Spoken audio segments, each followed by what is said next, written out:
And Yeah. you've had exhibits now in Morristown, in Burnersville, but also in New York City, in Vienna, at Smith, It's Smith, yeah. and in Colorado. You Yes, have. So yes. your pictures have gotten worldwide. Yes, and I recently won an award in the magazine Cowboys and Indians for wild horses. And then also exposure, right? That was Yeah. an international, it was a Yeah. judge That competition. was, yeah. Yeah. So congratulations for that. Thank you. And it's a good thing that you don't get too close, right? Everything matters. And so let's talk about the book a little bit. Sure. So The Wildlife of Limericks, which I've read, which is so clever, and the illustrations are wonderful. So what was the inspiration for this book? It was actually that trip with Jay to the Serengeti and in Ngorongoro Highlands. And I said to Doug when we get back, do you think you have photographs of all the letters of the wild animals and all the letters of the alphabet? And he said, yeah, except for Y. So eventually we went to China and he got a picture of a yak. Yeah. You only go to China when you need the Y You in the need book. pictures of yaks, right? But so I said, well, let's. There's our yak right there. There's our Chinese yak. I'll write. I'd like to write limericks. Mm-hmm. It's like a bad habit. And I said, well, I'll write the limericks, and you take the photographs. So in the back of the book are his photographs, and the reason that they're in the back of the book was a friend of mine was in charge of children's books at Penguin, and I sent the book to her, and we had just his photographs in the limerick, and she said, the limericks say so much that you really need a cartoon or illustration to show what's in the limerick, because they're humorous limericks. Yes. So that's when we put the photographs in the back of the book. We found an illustrator who turned out to be, works for the National Geographic as a primatologist and does a lot of the trips for primates, like to Rwanda for the great jungle, the apes. Yeah.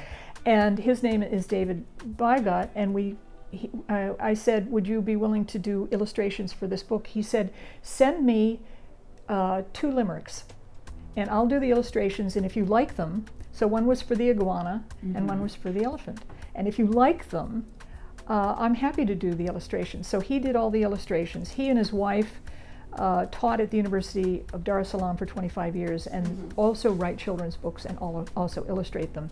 So he did all the illustrations, and one of the things that he did for the illustrations, he sent the letter A for anteater, and he had the letter A as ants. Yeah, in there, yeah. And Very so clever. Doug asked him for all of the letters of the alphabet, to hide the letter somewhere in the illustration. Yeah. And so that's a little added game you can play with the book to find the hidden letter. So it kind of makes it multi-dimensional. Yeah, so parents, adults like to compete, so they like to see who can find And the when letters. I was researching the book a little bit, there was a really adorable video of it was like a little herd of elephants, and the little baby elephant was in the back. And when they're walking, it's really dry where they are. And so the dust was kicked up, and this little baby elephant, he sneezed, and he scared himself. And he went running under his mom. And so I'm assuming that is kind of the inspiration for this elephant picture. Actually, it was the other way around. I dreamt up the limerick about sneezes stirring up breezes and scaring, and I sent it to David, and he did this illustration, and then he found the video and sent it to us afterwards. He said, How oh, guess ironic. what? Yeah. Nat Geo's got a video on this, and I said, who knew? So So I if you get a chance to see that video, it's the cutest I saw it. little thing. It was great. Yeah, it's great. Yeah. But it came after the drawing. It was funny. Yes, yeah. And this book also it won a couple of awards.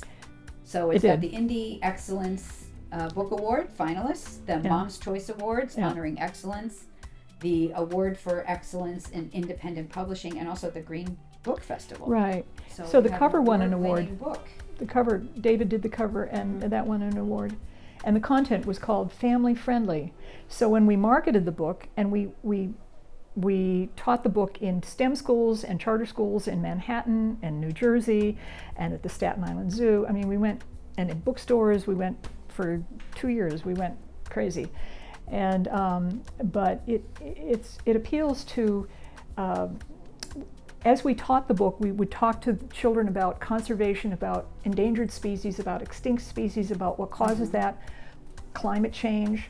We broadened the topics. Mhm. And in one of the 4th grade classes in one of the charter schools in New York, we asked the kids, what's the most dangerous animal in Africa? And of course they said the lion, and somebody said maybe the hippopotamus, and one girl Yeah. said, she raised her hand, no it's not, it's the mosquito.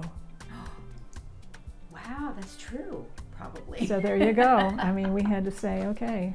Yeah, the mosquito. If you're watching this and you get a chance to read this, it's informative, but it's funny, and the pictures are wonderful, the illustrations are wonderful, and it's just so clever. So the I is for iguana. I remember that limerick. So in my search for iguana nirvana, I head south, going straight to Tijuana, because all that I'm asking is a warm rock for basking, to relax and do just what I wanna. It's great. It's great. They're so clever.